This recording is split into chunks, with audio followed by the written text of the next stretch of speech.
to the Matson Shooting Academy podcast. If you're a clay target shooter, then we have what you're looking for. Speaking with some of the best in the industry about the game you're passionate about. Subscribe to the Clay Lab on YouTube and follow us on Spotify, Apple Podcast, or your favorite podcast platform. The Matson Shooting Academy podcast is brought to you by Castellani USA, Greenwood Custom Stocks, and Ranger Eyewear. Here's your host, Cody Matson of Matson Shooting Academy.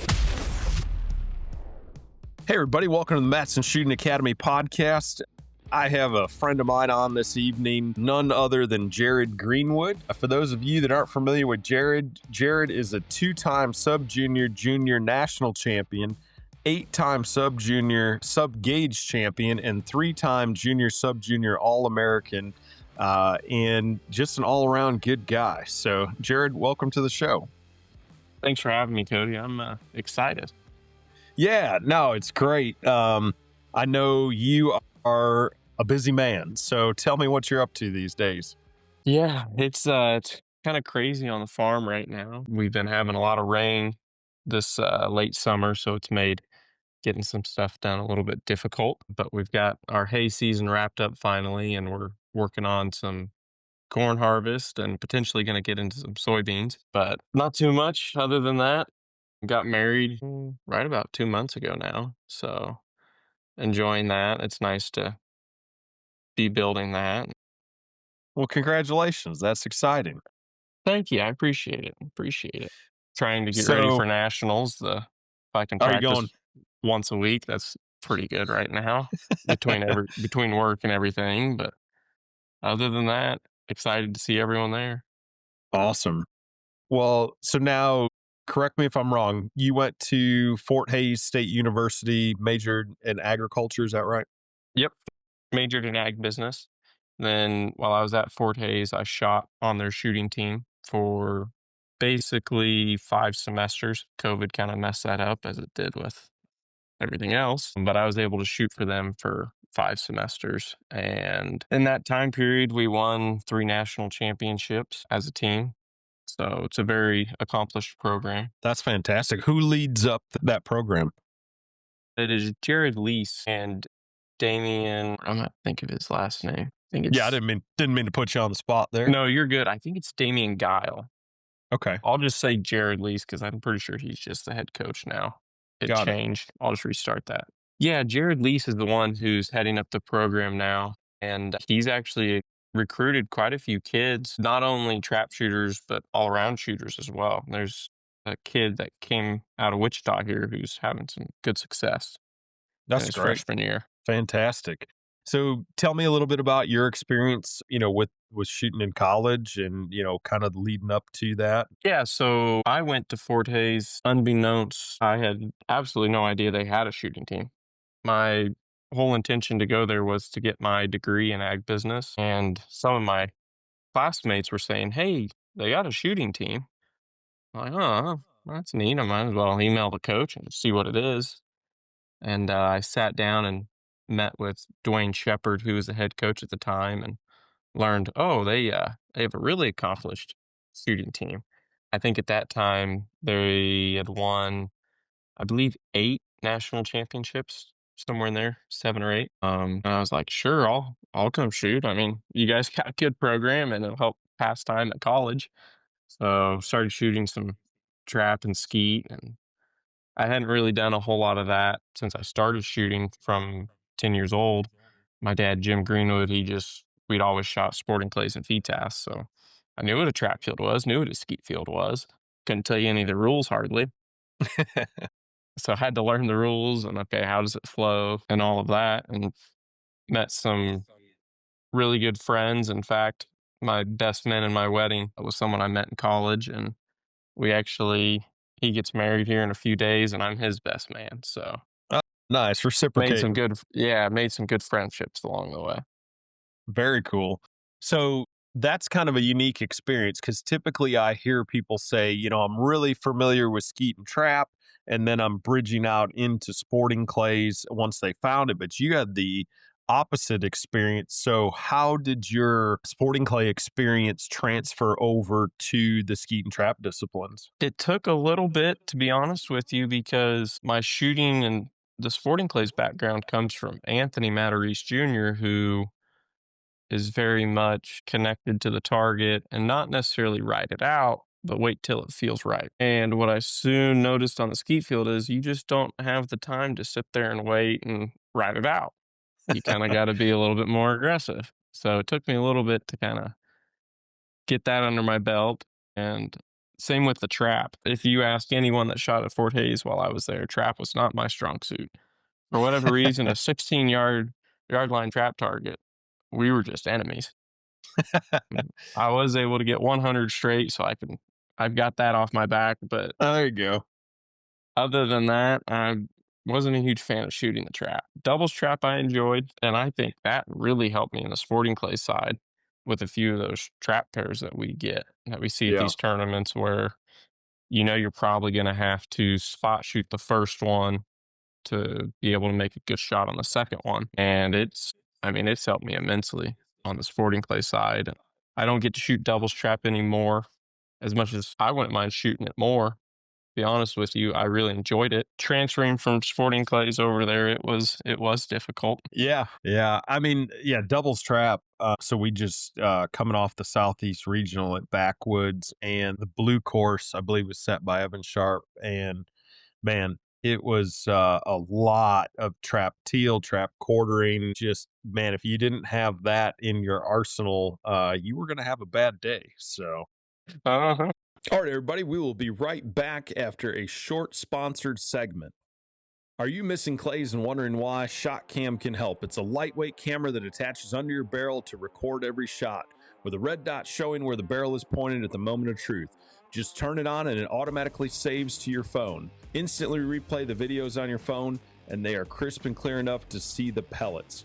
This is a tool that I use on lessons to help my students understand more deeply what move they're applying to that target. I recommend it for my students to practice with. They're able to go see exactly the moves that we're working on, and it's a fantastic tool to add. Get it at shotcam.com with the code THECLAYLAB, one word, for 10% off.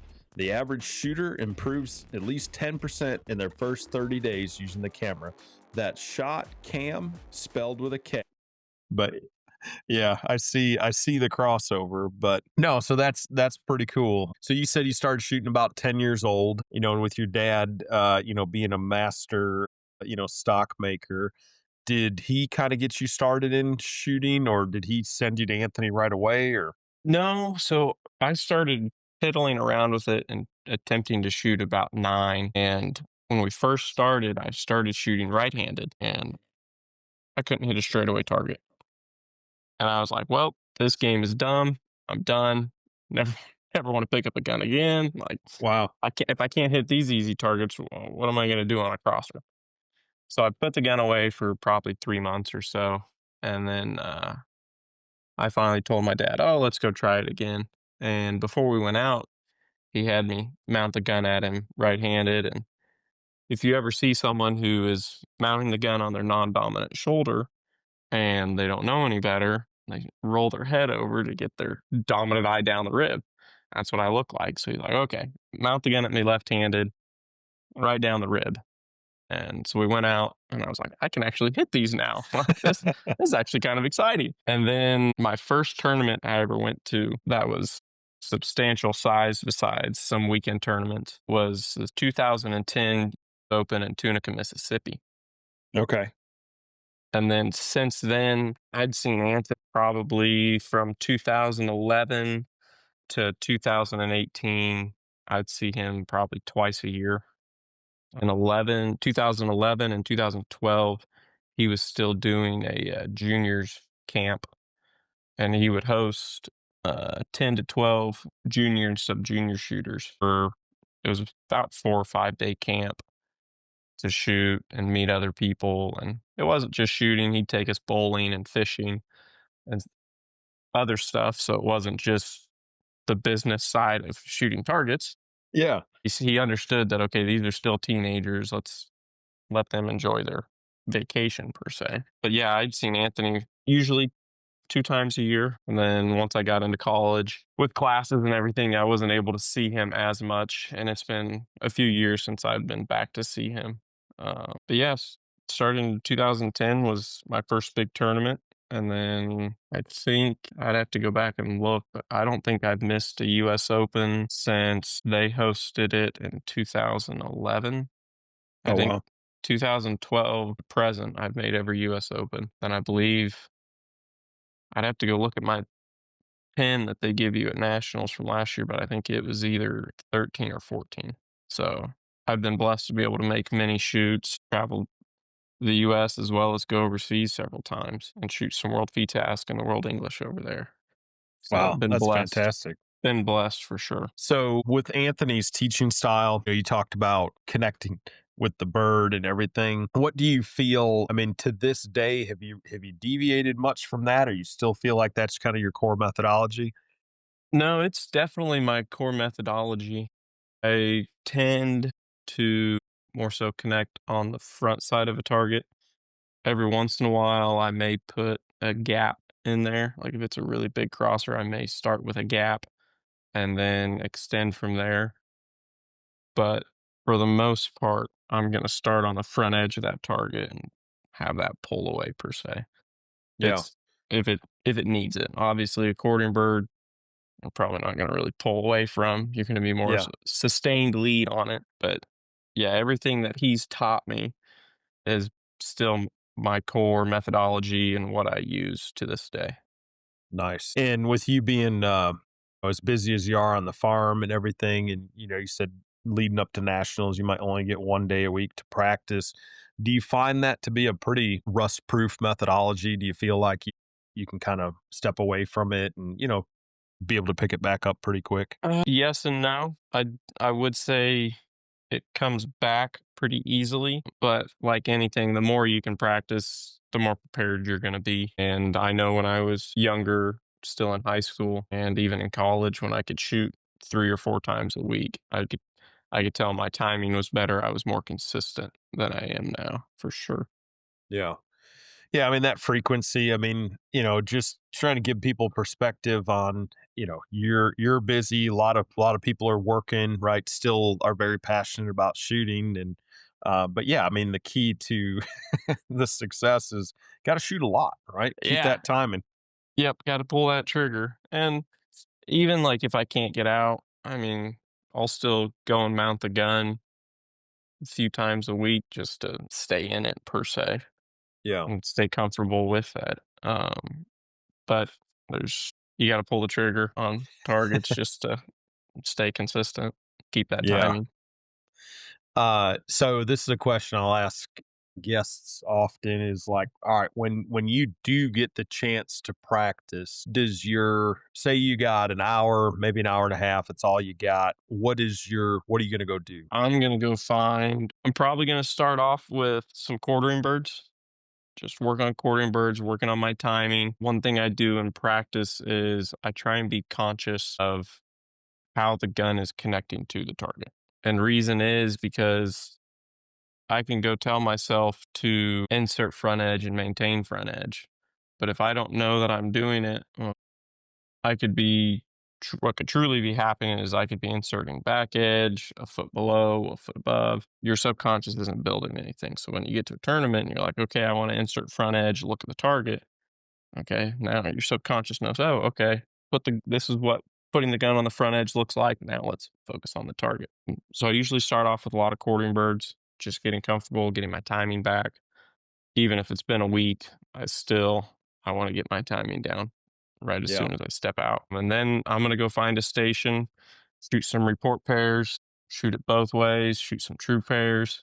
And then if I'm able to, and there's not too many people out on the course, I may venture away from the station a little bit, if it's safe, obviously, to get just a different angle. And that could be moving 2 feet away to change Yeah. that quartering bird or crosser or incomer enough to go, "Oh, okay, now I need to do something different here." And since I do only probably get out once a week, if I've got an hour, I'm probably going to try and shoot at least a flat. Okay. Try and Make get get as, yeah, might as well get my bang for my buck while I'm out there. There you go. Yeah, I'm with you on that. So you phrased something there very carefully, that in practice, I'm going to make sure I'm getting my connection from the front edge of the bird. And I may be changing your wordage a little bit there, but I'm assuming that's then alluding to tournament day. You are much less conscious of that, and you're really just relying on your training to go ahead and take care of that for you. Is that a true statement? Correct, correct. Yeah, because and this is kind of the philosophy that Anthony's taught me, and talking to some of these other professional shooters, when you listen to them talk, it's very much when the pressure's on, your subconscious, it needs to take over. You want it to take over to perform at your best. And so on those tournament days, it's very much, okay, I'm going to read the target, obviously, figure out what it's doing, what I need to do. And then by the time I step into the cage, my thought process needs to be what detail I'm going to see on the target. Maybe I'm not going to see detail. Maybe I just need to see the flash, right? Different circumstances are going to require different visual acuity that needs to happen. And so, depending on those situations, that'll determine what I need to look at, but I'm not going to try and force myself to see every connection and insert on the target. Yeah. Because if I'm worrying too much about that, I'm probably not focusing or putting enough attention on seeing the target. Yeah. Yeah. There's a big difference in making it happen or letting it happen. And I think that grooving that in practice, but I don't know. I mean, I think I see a lot of people, game day or something, they struggle on that. And, from a personal aspect too, like I have difficulty at times, switching out of that conscious, okay, I know the move, I know what I need to do, and just let it rip, right? Just totally full faith, let it rip. Right. Always easier said than done. Like one thing I'll notice, and I can't remember who told me or who said this phrase to me, but it was you're trying not to miss instead of trying to hit the target. Yeah. Like, well, yeah, that's a lot easier said than done. But I know what you're saying, but it's a lot Yeah. easier said than done. Yeah, and that's but I think that if you can crack the code on how to do that more often than not, I think that's where your talent can then really go to work for you. The subconscious drives everything, and that's those days. Absolutely. That's those days when it's just happening for you. Yeah, it looks easy and it feels easy. Right, right. Well, a great lead in on that is when your dad made my pattern stock for my gun, it has made my job significantly easier. Man, it just absolutely shoots where I look. Yeah, and that's one of the things I'm blessed with. I mean, ever since I was 11 years old, 10, 11 years old, I've always had a gun that fits. So I can't use that as an excuse for any reason of saying, the gun doesn't fit. Well, obviously it does. So it's definitely not the arrow in that situation. But yeah, it's one of those once you have a consistent mount and have shot enough to know that you want to continue in the game and you have an idea of the fundamentals per se, then having a custom fit stock can, in my opinion, I think it shortens some of the learning curve because you're not like you'll see a lot of the people that maybe they don't have a custom fit stock or even maybe it's a stock that doesn't fit them. Maybe it has an adjustable cone, but no one's ever adjusted it. And you'll see them out on the range and they get mounted and then they kind of sit there and they shift their head and everything till they get set. Well, okay, that's all fine and dandy, but most of the time when they're doing that, they're probably looking at the end of the barrel. And so, well, could be a bad habit forming where if you've got a custom stock and you're consistent on your mount and how you bring it up, it's going to be right there every time. Yeah, and Should like my Jim always says, he wants it to be an extension of your arms. and that's a great descriptor because until I had a custom fit stock to me, I felt like I was holding a tool, right? The gun was just, an implement or a tool, but when you have that custom fit stock, it does become an extension of you, right? You're moving that gun with your core, and it's just just part of you, man. It's a hard thing to describe for folks that haven't experienced it, but Yeah, it's it feels like you've got your finger on a piece of metal and you pull it and all of a sudden a clay pot breaks out of the sky. Like it's just until you've experienced it, it's we do our best to describe it to people and his customers and stuff. But that description is it's only gonna get you so far until you've been able to have one fit and pull that trigger and experience it. It's we can say all we want, but you've gotta experience it to have that moment of, "Ooh, ooh, yeah, ooh, that's what they were talking about." yeah. I took one of my students from Atlanta, and we went up to Will Fennell's place when Jim was up there, and he had bought a Krieghoff from me, and I said, "Look, you're a big guy, you're 6'3". I said, "You need a custom stock." He goes, "Well, why?" This has got an adjustable comb. Can't we just add some length to this? And I said, "Yeah, we absolutely can." But I said, "The only thing I can tell you is it's going to change the whole relationship that you have with your gun." And he went up there and honestly, I think quite skeptical. Mhm. And just the whole experience of seeing it transform in front of your eyes and all the things, he goes, "No, I get what you were trying to tell me." He goes, "I can drive the gun now. Like it's just that much more intuitive." Right, and with him being 6'3", I mean, if I was to make an assumption, he's probably got big hands, and so that Definitely. Krieghoff grip probably isn't it's not gonna fit him if you got big hands, Right. and so if that's one of the things, like, if you notice I mean, you've had some stocks done by Jim, what's the very first thing he starts with? The grip. He starts working on the grip. You've gotta Yeah. get the grip set before you can set anything on the back end, and if you get that grip set right, it's crazy. It can reduce the felt recoil. I mean, it takes the stress out of your arm from trying to death grip that gun to hang on to it with the recoil. Yeah, I'm a huge believer in obviously what he does, but once you get that grip set right, it really changes stuff. When I got my that parkour stock and I also have bigger hands, and we just weren't getting along that great. And when we went up there, when Jim did my grip, we then went outside. We got the rough shape. Okay. So I'm shooting it now. Now I've got wood against my shoulder. Okay. It reduced felt recoil by 30%. It was unbelievable. And I'm like, we don't even have a recoil pad on this yet. But Right. it was, I believe it was that palm swell in the grip. I could just soak up a lot of that in my hand, and that was very shocking to me on how much reduced felt recoil was, and we just had the grip roughed out. Mhm. Yeah, it's crazy. Once you get your hands set right where you're comfortable, a good wrist angle, it just reduces recoil. It really does. Yeah, and that's obviously one of the connection points to the gun, but the way that grip gets shaped, like, you can't put your hand in the wrong position. Like, it locks your hand right in, every time, and, I feel a lot of like I'm ready to go once I get that grip locked in. Yeah, absolutely. I mean, you get your hand on that palm swell, wrap your finger around the trigger, thumb over the top. I mean, you're ready to go. You're going to be in the right spot. Yeah, definitely.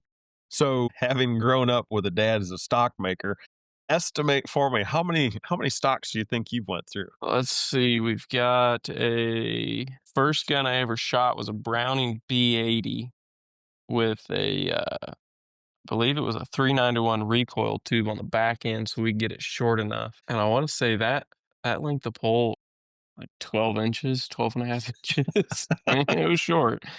Um, that was the first one. It didn't have a palm swell, but it had I've got the gun in the safe out here, but if I pulled the pad off there, I think it's got 3/4 an inch of Bondo on the top of it.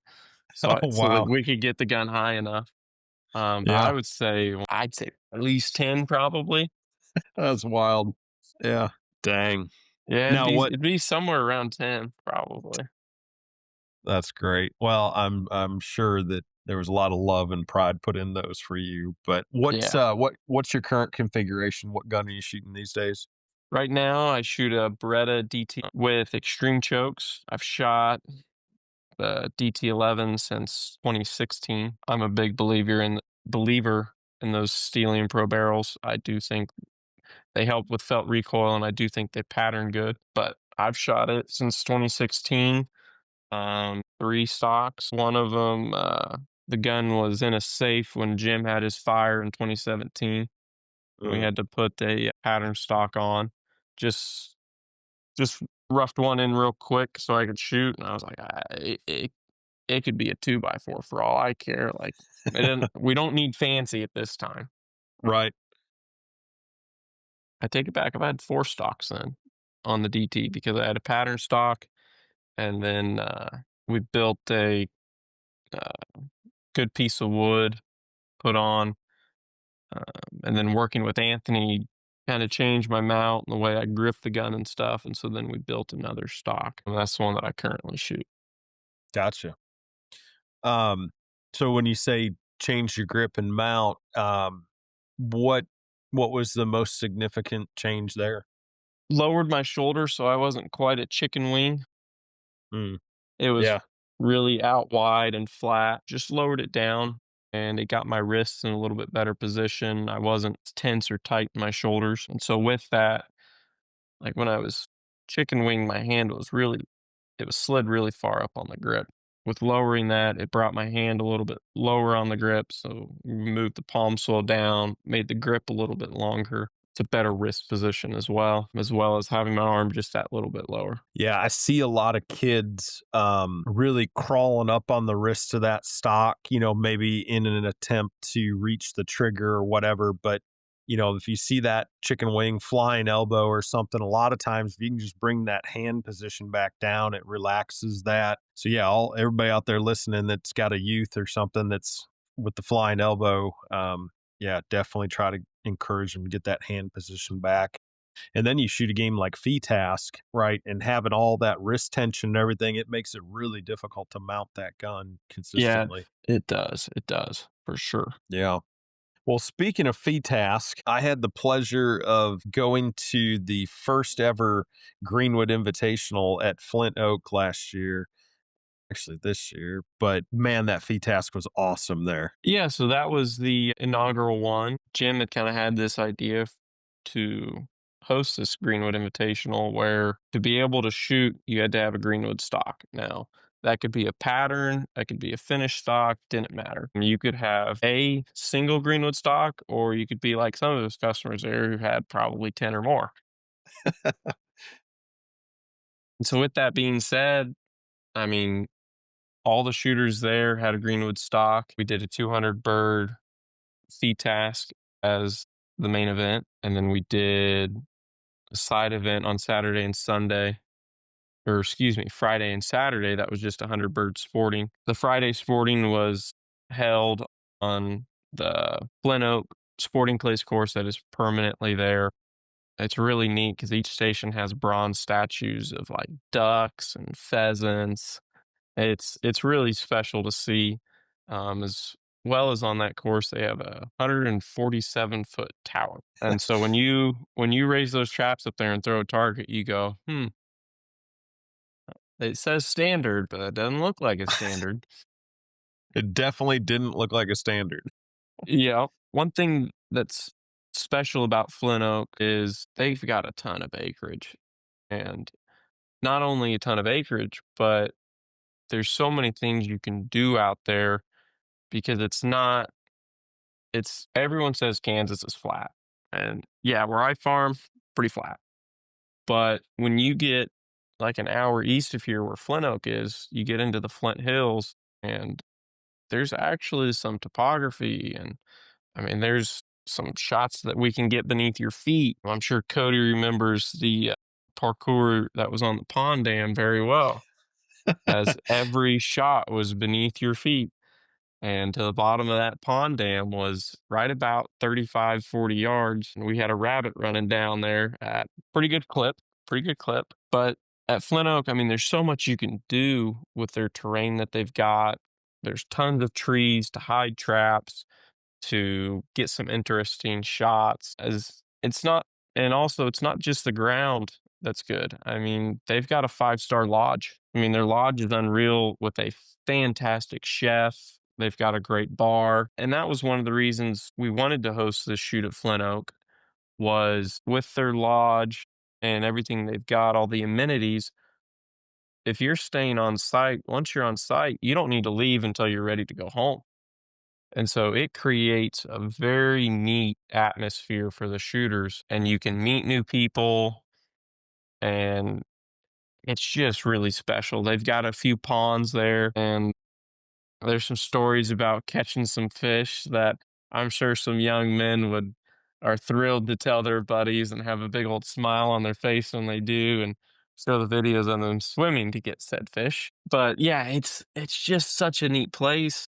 And yeah, it's kind of in the middle of nowhere from the Wichita airport. It's about an hour and a half drive, but once you take a right out of the airport, you're on the same highway until you turn into Fall River, and once you're at Fall River, you're 5 minutes away from the lodge. So it's a really special place. I've been going to Flint Oak, doing some of their pheasant hunts since, oh man, I think the first one my dad took me on, I was 10 or 11. And so I've grown up shooting over there, whether it's a state sporting clay shoot, state feed test shoot, their Oakley Cup they host, the Wildcat Cup they host. I mean, there's so many events that they hold over there that I've shot a lot over there, and I've also done a lot of hunts over there. But it's a really special place for us to be this close to, and we want people to be able to experience it. And so we thought it was a great place to host it for people who had those Greenwood stocks to come in and, hey, let's do a 200 bird feed test. We're going to make them challenging. We're not going to make them over the top. There were a few tough targets, but you got to have them here and there. But we wanted to make it enjoyable. We didn't want to make it like, sometimes you go to these regionals, US Opens, nationals, and you feel like your pants are on fire. You're trying to do this and that, accomplish so many different things, as well as shoot, see people, and it's just, you get done at the end of the tournament and you're just wiped out.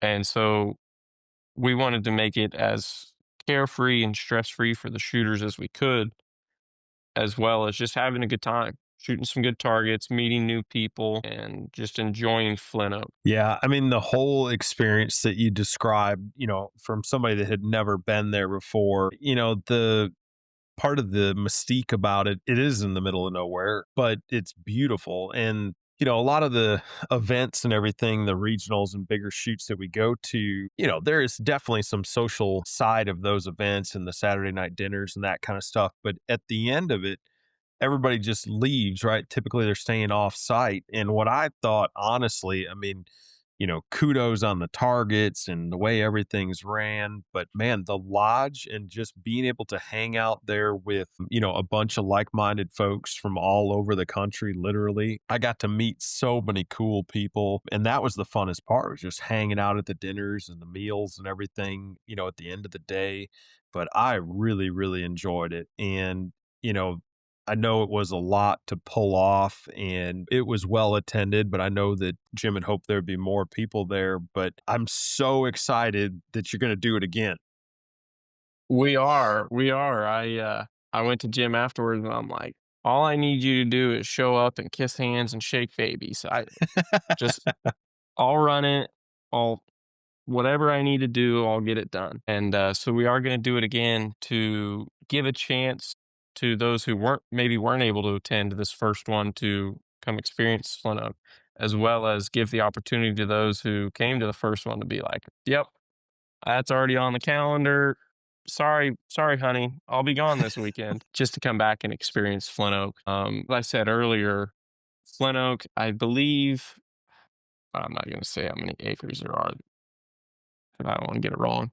With Flint Oak being as many acres as it is, have been in contact with Jeff, the manager over at Flint Oak, and you guys, any of the ground you shot on at the first shoot, we're not going to be on. Wow. We're going to be on a completely separate side of the ranch. You'll be able to see where you shot and go, that's neat. That's like a mile away.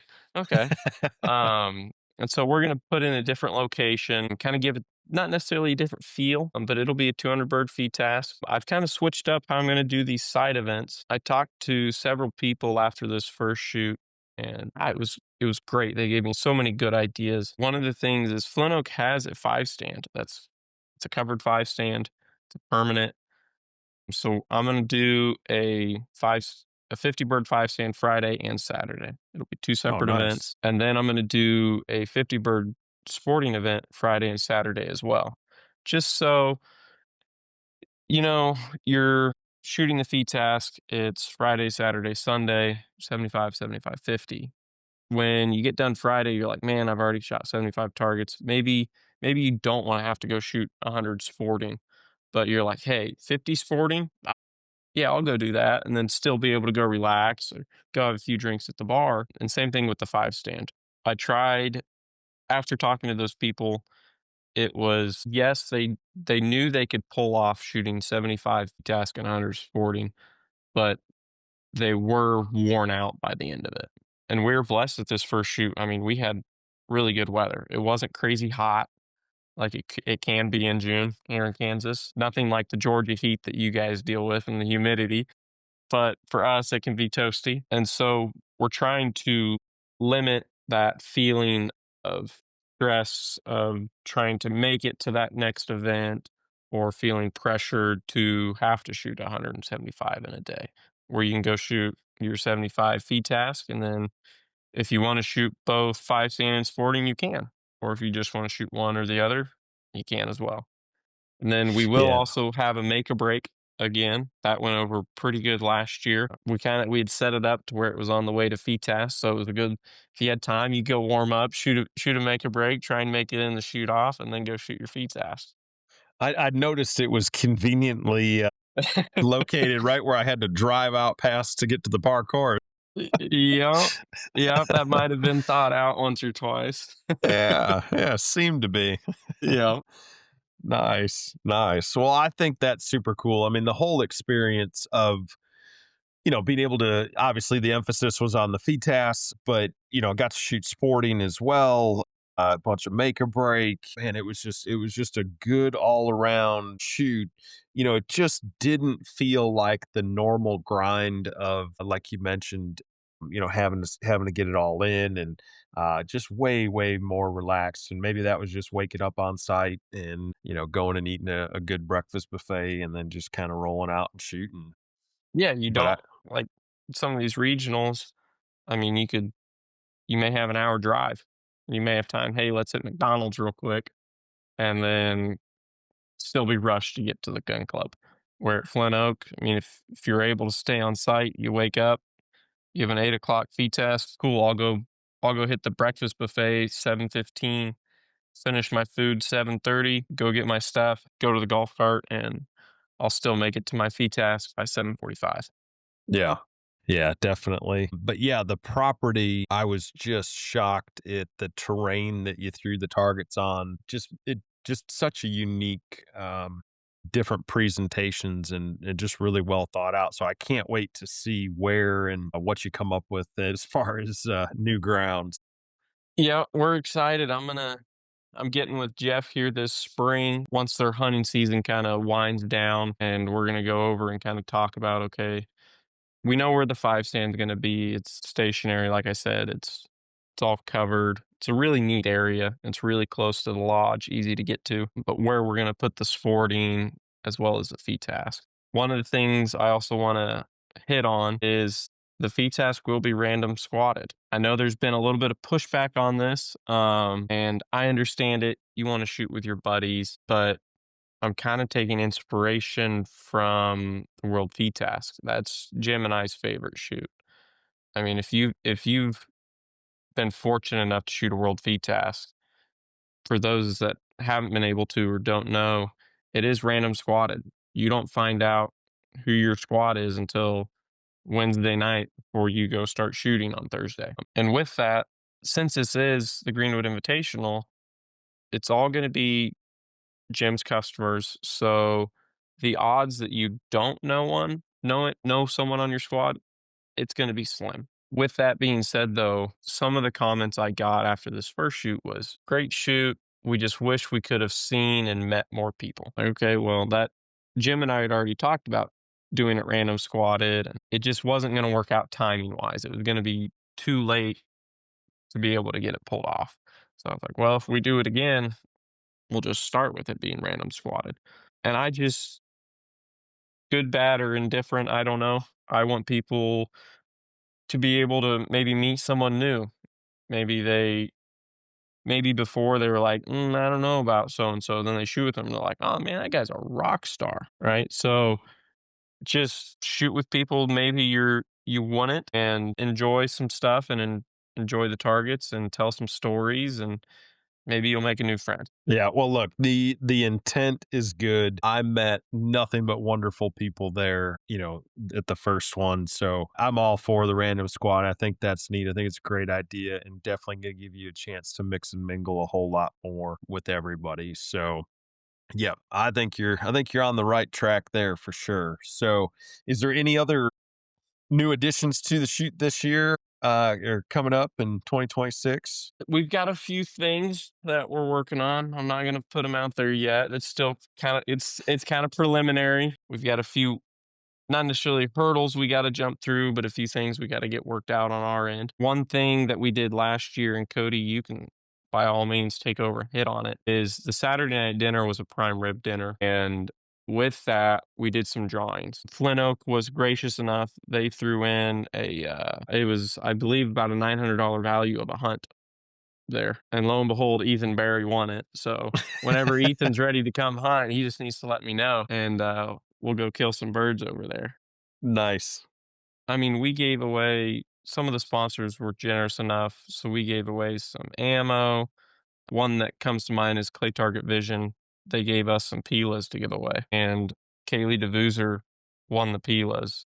If you don't know Kaylee, she's a younger lady shooter, so I was very happy to see her get it. There's a few other things that are kind of in the works to give away at this raffle. I'm not going to describe what too many of the things are, because I want you guys to be there to experience it. But there's some good things in the works for that. Awesome. No, that was a really cool part of it there, and I think there was some other prizes left, and there was one. It was asked around the room, okay, who has the most stocks? And I want to say, I think 10 took it, maybe 11. I can't remember. I think it was 10. I think there was a gentleman who had 8, and I then think Jim and that's I Thomas. both. That's Thomas Sugar. Yeah, And yeah. Jim and I were both looking at each other like, no, we know someone who's still got more. And we kind of had to poke and prod him to put his hand up, but it was Ben McAnally. He, And if you know Ben, it's fitting. It's fitting. yeah, yeah. Not But one yeah, that to get in the limelight, but you're right. definitely he's got the stocks to back it up and prove it. No doubt. But yeah, again, another great social event there. And, I know that dinner that night was a big, emotional moment for your dad too. I mean, it's just, there's so many people that, are singing his praises on, you know, I mean, nobody knows this better than you, but the tireless effort, the long days, the hard work, all those things that get poured into a Greenwood stock. And, to me, that's part of the magic of it, right? You got a master craftsman that is pouring, this effort into it, plus years of experience. But that's pretty cool to see all those people come out and rally around that, and that was awesome. Yeah, it was really special to see and know that everyone that was there has supported Jim in this journey of him building stocks. One of the questions that Jeff Oakes, the managing partner, asked was, who had the oldest stock? Mm, And the oldest one was from either 1999 or 2000. wow. So then you go, okay, that was then. And then Jeff asked the question, okay, who has the newest one? And one was from like the week before the shoot. And so it was really neat just to know that everyone that was there has had the experience of whether it be in Jim's shop here in Augusta or on the road out of his trailer to watch him whittle on a piece of wood when you first walk in and go, all right. He says I'm taking this home today, but I don't know. And then by 11 o'clock, you're shooting targets and stuff, and you go, oh, wow, this is something. Yeah. Yeah, it is hard to see it through. I'm not gonna lie. When you walk in and there's an inletted blank on there and you're like, I'm leaving with that today. But then that wood plane comes out and man, that sucker must be sharp because those curls of wood go flying. Mm-hmm. Yep. It's neat to watch. I don't Someone asked me a couple years ago how many stocks they think that I've witnessed being built. I'm Oh like, man. between I mean, when I was young during the summer, I'd just go to work with him. Not Yeah. necessarily being in the shop, but I'd be out running around on the sporting clays course at Michael Murphy and Sons, or sometimes I'd be in the shop pestering him or his customers, probably doing something I shouldn't. But yeah, I don't know how many I've seen built, but plenty, that's for sure. There's no doubt about that. So, so your ticket to the invitational is your Greenwood stock. How do folks that want to attend, how do they go about signing up for that? What's the process on that? Yep. So you will reach out to the email at jgreenwoodinvitational@gmail.com. And all you need to do is send an email, say, hey, Jim built my stock this month, this year. Send me a picture of it, and then I will email you a link that will then let you register for the shoot. Got it. Got it. Cool. I also want to highlight, and sorry, I don't know if this works this time or not or what. Not only is it an invitational for the shooters, it's an invitational for the judges. This is something I highlighted at the Saturday night meal at the Greenwood Invitational this year. Was yes, the shooters are there to support Jim, but man, we meet some fantastic judges at these shoots, and we want to give them props. So we worked with Scott Williams um, to help handpick and select these judges that Jim and I both were like, these are the ones that we see the most common at these shoots that we love. And so we had them come in, and, this next year, they may not all be the same. I'm I'm already working with Scott, and we may have a few different people. I know there's a few more local judges here in Kansas that are looking to kind of expand and maybe go a few more places. So, hey, this is a stress-free, carefree environment to come maybe get better, meet new people. That way you can expand and maybe they get to go somewhere else. Yeah, no, all of the refs, all of the judges, top notch. And yeah, that was so cool to see familiar faces there as well. I mean, it just added to it for me, I know. Awesome. So proposed dates. What dates have you set for the shoot? Oh Lord, I better look. So I know it's in June. We've got Yeah. This calendar goes to 26. Perfect, it does. Make sure I get this right. It is June 12th through the 14th is when the shoot is this next year. awesome. So 2026. Is the weekend after the Southeast Regional at South Florida, I believe. Good deal. If I got my dates correct. Excellent. Well, And it's one of I'm those, if this is your first time coming to Flint Oak, depending on where you're at in the country, you can fly into Kansas City. Kansas City's about 3-hour drive, but sometimes it's nice getting just a direct flight. It can be a little difficult getting a direct flight here to Wichita. And from Wichita, it's an hour and a half. Another place to fly into would be Tulsa. Tulsa is, I believe, also 3.5, 4 hours roughly, somewhere in there. It might be a touch closer. But those are some good options. And then driving, I mean, we are in the center of the country, so it's not too terribly hard to get to. Yeah, we're looking forward to seeing everyone and hopefully seeing some new faces and filling this shoot up. The max capacity for the feed task is 144, and I'd love to be able to fill it. Yeah, no, that would be awesome. So, anybody listening with a Greenwood stock, I know I will be there at the shoot, and I really hope to see you there. And Jared, I can tell you take a lot of pride in this shoot, and that was apparent last year. So, yeah, I appreciate you putting it on and giving us this opportunity to get together over the common bond we have in the Greenwood stocks. Absolutely. I'm looking forward to seeing everyone there and seeing some new faces as well. Awesome. Well, Jared, I will let you get back. Hopefully your farm chores are done for the day, but we Yeah, will we just weaned some calves today, so I gotta go out and check on them and make sure they're not out adventuring on the countryside. I suppose your job is never done with animals. No, never ending. Well, good deal. Well, hey, I'm looking forward to seeing you at Nationals. I want to thank everybody for tuning in. And Jared, one more time on the email where everybody can reach out. Yep, it is jgreenwoodinvitational@gmail. Awesome. All right, everybody, get over that email. Get signed up for the shoot. We hope to see you in Kansas in June. All right. Everybody take care. Thanks, Cody. Thank you. Thanks for joining us. Remember to subscribe on YouTube and your favorite podcast platform to the Clay Lab so you don't miss an episode.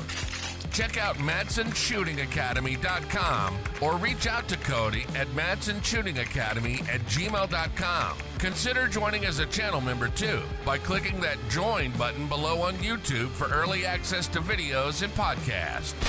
We'll catch you here next time on the Madson Shooting Academy podcast.